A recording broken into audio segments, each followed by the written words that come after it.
35% जागा रिक्त आहेत आणि सरकार पोलीस भरतींच्या बाबतीत पावलं टाकत नाही. हे अध्यक्ष महोदय दुर्दैवाने आहे. पद रिक्त ठेवायचं, नोकर भरती करायची नाही. अग्निवीर आहे, अग्निवीर योजना केंद्र सरकारची आर्मीमध्ये जायची. मला जरा शंका आहे त्या अग्निवीर प्रमाणे पोलिसांच्या ती असे काही वीर घालायचे असं दिसतंय, कारण कॉन्ट्रॅक्टवर पोलीस भरती करायचा मानस या सरकारचा अशी माझी अध्यक्ष महोदय शंका आहे. आणि म्हणून एवढी पद रिक्त ठेवण्याचं काम काय? आता मध्ये कॉन्ट्रॅक्टवर जरा दंगा झाला म्हणून काही GR विड्रॉ केले, पण अध्यक्ष महोदय कॉन्ट्रॅक्ट भरती पोलिसांच्यात करायची कल्पना सरकारची आहे का? या हे 3000 पोलीस भरती कॉन्ट्रॅक्टवर करायची असा प्रस्ताव आहे अशी माझी माहिती आहे. आणि म्हणून अध्यक्ष महोदय की रिक्त जागा ठेवायच्या आणि मग अचानकपणाने कंत्राटदाराकडून त्या भरायच्या, हेच सध्या अध्यक्ष महोदय या सरकारचं चालू आहे. आणि त्यामुळं या निमित्ताने पुन्हा एकदा 2014च्या निवडणुकीत आम्ही बघितलं, एक भगिनी नेहमी टीव्हीवर यायची आणि म्हणायची, महिलांचे प्रश्न मांडायचे आणि म्हणायचे कुठं नेऊन ठेवलाय महाराष्ट्र. आता अध्यक्ष महोदय तिला हुडकतोय आम्ही, ते कुठं गेल्या ताई त्या. अध्यक्ष महोदय आता कुठे नेऊन ठेवलाय महाराष्ट्र आमचा, असा प्रश्न आम्ही नाही महाराष्ट्रातली लोक विचारायला लागली आहेत. ड्रग्जचा तर विषय चर्चा करायचाच नाही. उडता पंजाब तसं उडता महाराष्ट्र अशी परिस्थिती आपली केलेली आहे. उडता महाराष्ट्र करण्याची व्यवस्था झाली आहे. कुठल्याही ठिकाणी जावा, मोठ्या शहरात जावा, ड्रग्जचं अंमली पदार्थांचं प्रमाण एवढं वाढलेलं आहे अध्यक्ष महोदय. आणि ते सगळे हप्ते देत असतात. हप्ते देत असल्यामुळे त्यांच्यावर कोणी रेड करत नाही आणि सगळे सर्रास व्यवसाय, अवैध व्यवसाय चालू करण्याचं काम हे सर्व ठिकाणी चाललंय. आता त्या ललित पाटलांच्यावर बोलून मी माझा वेळ घ्यायची काही गरज नाही, तुम्हाला सगळंच महाजन साहेब माहिती आहे.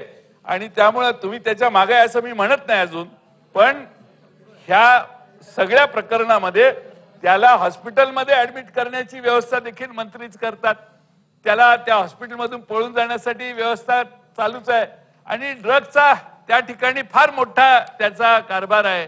अध्यक्ष महोदय महाराष्ट्रात ड्रग माफियांना राजाश्रय देण्याची आता नवी प्रथा चालू झालेली आहे.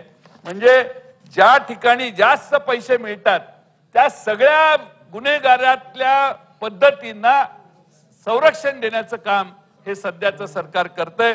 आणि म्हणून अध्यक्ष महोदय संपत आलं, शेवटचाच मुद्दा आहे. 2:15 वाजता रिप्लाय देणार आहेत माननीय गृहमंत्री. आम्ही भाषण केल्याशिवाय ते रिप्लाय कशाला देणार? आमचं भाषण झाल्याशिवाय त्यांना बोलायला स्फूर्ती मिळते. त्यांना स्फूर्ती करण्यासाठी, त्यांना गरम करण्यासाठी चालू आहे. त्यांना काय बोलायला काय राहणारच नाही अध्यक्ष महोदय. आणि म्हणून अध्यक्ष महोदय आता कोयत्याचा थरार पुण्यात एक कोयता गँग होती.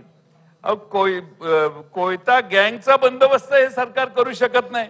अध्यक्ष महोदय आपल्या मुख्यमंत्र्यांच्या जिल्ह्यामध्ये देखील 2-3 तरुणांनी कोयत्याने धाक दाखवत एका दुकानदाराला धमकावण्याचा व्हिडिओ पुढे आलेला आहे. अध्यक्ष महोदय मुख्यमंत्र्यांच्या भागात हे चाललेलं आहे, तर मग इतरांचं काय? हाच प्रश्न अध्यक्ष महोदय झालेला आहे. सायबर क्राईम हे प्रचंड मोठं संकट आपल्यावर आहे. सायबर क्राईमच्या माध्यमातून डीप फेक आणि वेगळे प्रकार हे आपण अध्यक्ष महोदय पाहिलेले आहेत. आणि त्यामुळे अध्यक्ष महोदय फार मोठ्या प्रमाणामध्ये सायबर क्राईम भारतात वाढायला लागलाय. त्याची व्यवस्था काय? सायबर क्राईमला तोंड देताना बँकेचे फ्रॉड तर होत आहेतच, ऑनलाईन बँकिंग मध्ये, ऑनलाईन लॉटरी मध्ये सगळ्या गोष्टीत फसवणुकी चाललेल्या आहेत. आणि यामध्ये सरकारने सायबर क्राईमची व्यवस्था उत्तम केलेली नाही. एखाद्या महिलेला अश्लील बोललं, महिलेबद्दल अश्लील फोटो टाकले तरी पोलिसांच्याकडून ऍक्शन होत नाही. तक्रार केली तर त्याला आणून दिवसभर बसवतात, संध्याकाळी सोडतात. त्यामुळे या सरकार जर सायबर क्राईमवर आणि महिलांच्या छेडछाडी मोबाईल फोनवरून ज्या होतात त्याच्याबद्दल जर गंभीर असेल तर त्यासाठी तेवढेच कडक कायदे सरकारने आणले पाहिजेत. आणि अध्यक्ष महोदय सरकारचा त्यात अपयश या ठिकाणी आम्हा सगळ्यांना दिसतंय. आणि म्हणून अध्यक्ष महोदय आपलं पुन्हा कॅपिटल ऑफ सायबर क्राईम आपला महाराष्ट्र व्हायला लागलाय का काय याचा अभ्यास सरकारने केला पाहिजे. अध्यक्ष महोदय या ठिकाणी 13,000 मुली बेपत्ता झाल्या. पुण्यातून 500 पेक्षा जास्त मुली बेपत्ता झाल्या. इथं मुलींचं अपहरण होतंय. राज्य हतबल झालंय असं आम्हाला वाटतंय. एवढ्या मुली पळवून नेल्या गेल्या, एवढ्या मुली बेपत्ता आहेत, पण पोलिसांना त्याचा किती रिकव्हरी किती आहे, मुली किती पुन्हा आणण्याचं यश मिळालं याची आकडेवारी अध्यक्ष महोदय करणं हे गरजेचं आहे. सरकारला समाजाला कळण्याची गरज आहे. अध्यक्ष महोदय, आता भारतामध्ये पहिल्यांदाच राम अवतरतोय असं वातावरण आता सुरू होईल. रामाचीच ही भूमी आहे अध्यक्ष महोदय. अयोध्येला जन्म झालेला असला तरी महाराष्ट्रात देखील राम येऊन गेला. रामाचा एवढा आदर असेल तर आमच्या सीतामाईंचं संरक्षण करायची तरी तेवढी गरज आहे. सीतामाईंचं संरक्षण म्हणजे महिलांचं संरक्षण महाराष्ट्रातल्या करण्यासाठी काहीतरी आधी करा आणि मग अयोध्येच्या रामाला पूजायला आम्ही सगळे येतो. आमचा त्या अयोध्येला विरोध नाही, रामाला विरोध नाही, पण अध्यक्ष महोदय आमच्या सीतामाईंना संरक्षण देण्याचं काम हे आपण कधी करणार? शेवटी महाराष्ट्रात बरेच अधोगती आपल्याला अनुभवायला आलेले आहेत. अध्यक्ष महोदय, डायमंडची नगरी गेली. परवाच पंतप्रधान महोदयांनी सुरतला डायमंड बोर्सचं उद्घाटन केलं. बिल्डिंग जोरा आपल्यासारखीच झाली आहे तिकडं. फार चांगलं तिथं व्यवस्था झाली. बुलेट ट्रेन आहे त्यामुळे आता काय प्रश्नच नाही.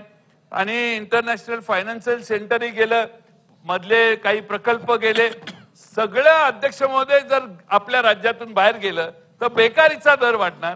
बेकारीचं मूळ हे बेकारीचा संबंध आपल्या गुन्हेगारीत आहे आणि म्हणून महाराष्ट्रातले तरुणाई ही आता गुन्हेगारीकडून वळते.